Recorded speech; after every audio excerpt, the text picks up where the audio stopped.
Assalamualaikum warahmatullahi wabarakatuh. Saya Safa Drina Aurelia dari kelas 12 MIPA.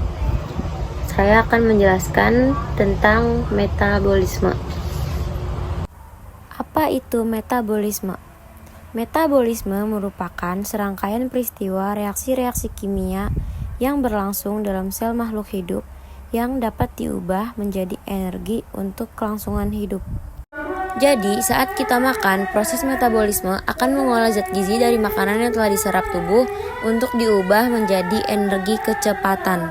Proses metabolisme ini akan dipengaruhi oleh enzim sebagai biokatalisator. Biokatalisator artinya enzim dapat mempercepat reaksi-reaksi biologi tanpa mengalami perubahan struktur kimia. Enzim merupakan suatu senyawa kimia atau protein khusus yang berperan sebagai katalisator yang dapat mempercepat suatu reaksi kimia dengan cara menurunkan energi aktivasi. Pertama-tama, kita akan menjelaskan tentang enzim. Apa itu enzim?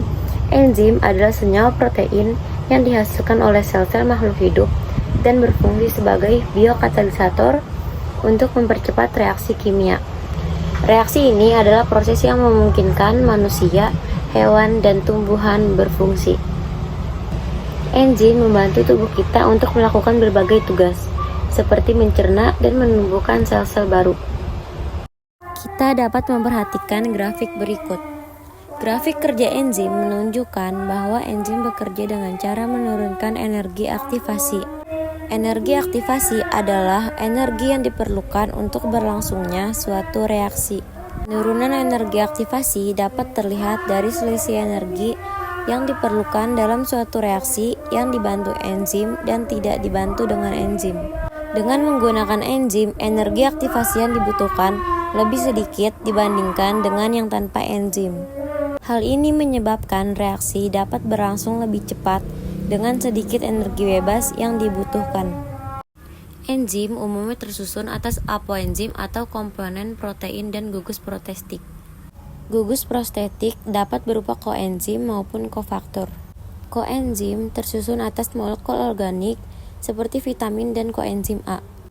Koenzim berfungsi untuk memindahkan gugus kimia, atom, atau elektron dari satu enzim ke enzim lainnya. Sedangkan kofaktor tersusun atas ion anorganik atau atom logam yang berfungsi untuk meningkatkan fungsi enzim.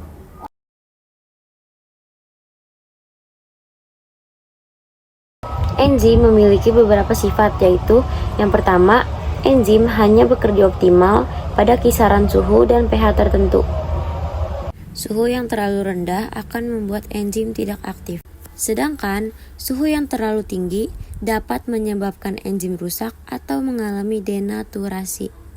Enzim memiliki sisi aktif yang bekerja secara spesifik atau bekerja pada substrat tertentu. Contohnya, enzim amilase hanya dapat bekerja pada substrat amilum. Enzim dapat digunakan berulang kali karena enzim tidak ikut bereaksi dan hanya diperlukan dalam jumlah yang sedikit. Umumnya, enzim dapat bekerja bolak-balik atau dua arah. Contohnya, enzim maltase dapat mengubah maltosa menjadi glukosa. Begitu juga sebaliknya, mengubah glukosa menjadi maltosa kembali. Lalu, bagaimana cara enzim bekerja untuk mempercepat reaksi kimia? Enzim mempercepat reaksi dengan cara menurunkan energi aktivasi. Energi aktivasi adalah energi minimum yang dibutuhkan agar reaksi kimia dapat terjadi. Sisi aktif enzim akan mengikat substrat seperti gembok dan anak kuncinya, atau fleksibel menyesuaikan bentuk substratnya. Setelah substrat berubah menjadi produk, enzim akan dilepas kembali. Seperti yang diketahui, enzim dapat mempercepat suatu reaksi kimia.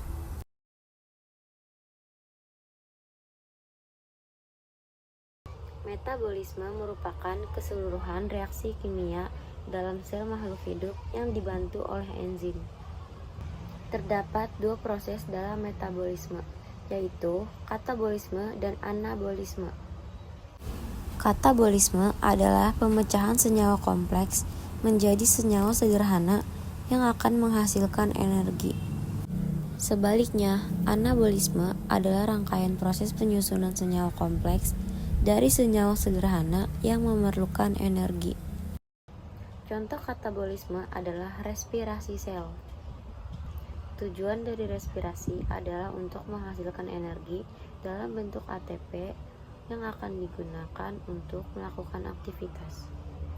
Berdasarkan kebutuhannya terhadap oksigen, respirasi sel ini terbagi menjadi dua, yaitu respirasi aerob yang membutuhkan oksigen dan respirasi anaerob yang tidak membutuhkan oksigen.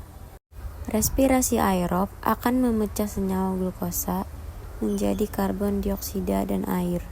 Total energi yang dihasilkan adalah 38 ATP. Dalam prosesnya, respirasi aerob memiliki urutan mulai dari glikolisis, dekarboksilasi oksidatif, siklus Krebs, dan yang terakhir, rantai transport elektron. Glikolisis terjadi di sitosol, sedangkan tahapan selanjutnya terjadi di mitokondria. Adapun respirasi anaerob terdiri dari fermentasi alkohol dan fermentasi asam laktat. Keduanya menggunakan substrat glukosa. Pada tahap awal, glukosa akan mengalami glikolisis menghasilkan 2 asam pirufat. Kemudian, pada fermentasi alkohol, asam pirufat akan melepas CO2 menjadi asetaldehida dan asetaldehida degradasi menjadi etanol atau alkohol. Adapun pada fermentasi asam laktat, asam pirufat akan langsung direduksi menjadi asam laktat. Proses fermentasi ini akan menghasilkan 2 ATP. Selain katabolisme glukosa atau karbohidrat, ada juga proses katabolisme lemak dan protein. Lemak akan dipecah menjadi asam lemak dan gliserol. Selanjutnya, asam lemak dan gliserol akan masuk ke jalur respirasi. Setiap satu molekul lemak akan menghasilkan 46 ATP, lebih besar daripada yang dihasilkan oleh karbohidrat. Adapun protein akan dipecah menjadi asam amino. Asam amino kemudian mengalami pelepasan nitrogen atau deaminasi. Bahan yang tersisa kemudian akan masuk ke jalur respirasi.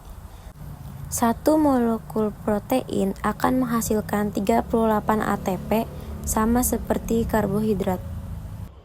Selanjutnya, apa contoh proses anabolisme?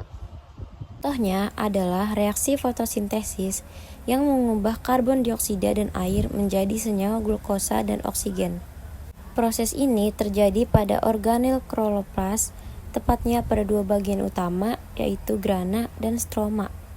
Grana terbungkus oleh membran tilakoid dan mengandung klorofil. Klorofil inilah yang berperan dalam penyerapan cahaya. Pada grana, proses fotosintesis membutuhkan cahaya sehingga disebut reaksi terang.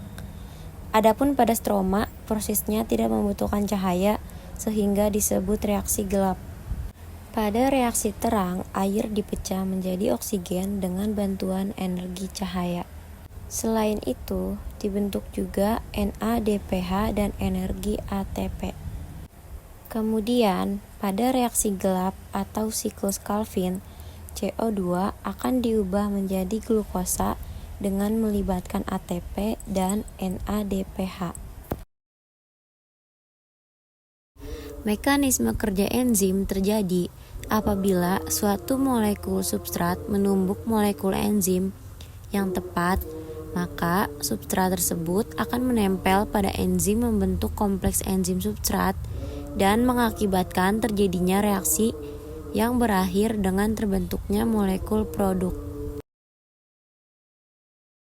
Teori yang menjelaskan cara kerja enzim ada 2 macam, yaitu teori kunci gembok dan teori ketetapan induksi. Pertama, teori kunci gembok.